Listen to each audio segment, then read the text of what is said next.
assessment po sa performance ng Pangulo nung nakaraan? Sinasabi natin, yung social programs, maganda lahat yan. Pero may kakulangan siguro tayo sa job creation, kakulangan sa ekonomiya na hindi natin napapag-usapan kung ano yung magiging plano sa public, yung investment plan sa public investment to create jobs, to increase investment in the country. The other source the other area that is becoming a source of concern is our dealings with China.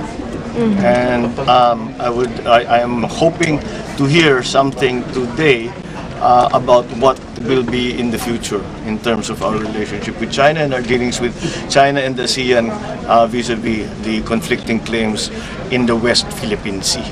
Sir, your thoughts dun sa charter change, isa sa mga priority daw ng Senate? I was very gratified to hear the Senate President say that because talaga namang maliwanag na maraming kailangan ayusin at palitan. At pagkasabi niya, make it more flexible, make it more open. And these are things that really should have been done a long time ago. But unfortunately, as we all know, the President has already said that it is not going to be his priority. I hope that we can, by showing him what we are planning to do, that he will be convinced that these things are necessary and this is the right time. Term extension lang daw, tulad ng mga nakaraang plans for Chacha. Well, kaya nga sinabi ni Senate President na ang pag-uusapan lamang ay economic provisions.